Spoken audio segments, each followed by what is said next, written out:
Right, ఇక వివరాల్లోనికి వెళ్దాం. తెలంగాణలో పోలీసు ఉద్యోగ నియామకాల ప్రక్రియ మరింత పగడ్బందీగా నిర్వహించేందుకు ప్రభుత్వం అన్ని రకాల చర్యలను వేగవంతం చేస్తోంది. 7,437 పోలీస్ పోస్టుల భర్తీకి సంబంధించి సీఎం రేవంత్ అత్యవసర సమీక్ష నిర్వహించారు. నియామక ప్రక్రియలో ఎలాంటి అవకతవకలు, అక్రమాలకు అవకాశం లేకుండా పూర్తి పారదర్శకతతో ముందుకు వెళ్లాలన్నారు. ప్రశ్నాపత్రాల తయారీ నుంచి పరీక్షల నిర్వహణ, మూల్యాంకనం వరకు ప్రతి దశలో కట్టుదిట్టమైన భద్రత ఏర్పాట్లు చేయాల్సిందిగా సూచించారు.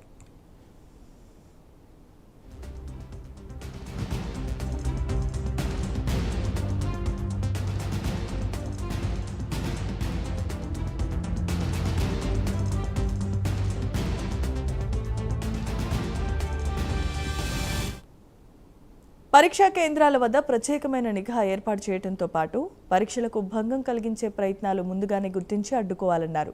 అలాగే కోచింగ్ సెంటర్ల కార్యకలాపాలపై నిఘా పెట్టాలని, సోషల్ మీడియాలో తప్పుడు ప్రచారం చేసే వారిపై కఠిన చర్యలు తీసుకోవాలని స్పష్టం చేశారు. ఉద్యోగాలు ఇప్పిస్తామంటూ నిరుద్యోగులను మోసం చేసే దళాలపై ఉక్కుపాదం మోపాలన్నారు. నకిలీ వెబ్సైట్స్, ఫేక్ సోషల్ మీడియా ఖాతాల ద్వారా జరిగే మోసాలను అరికెట్టేందుకు సైబర్ క్రైమ్, ఇంటెలిజెన్స్ విభాగాలు అప్రమత్తంగా ఉండాలన్నారు సీఎం. పోలీసు నియామక ప్రక్రియ పూర్తయ్యే వరకు నిరంతర పర్యవేక్షణ కొనసాగించాల్సిందిగా ఆదేశాలు జారీ చేశారు.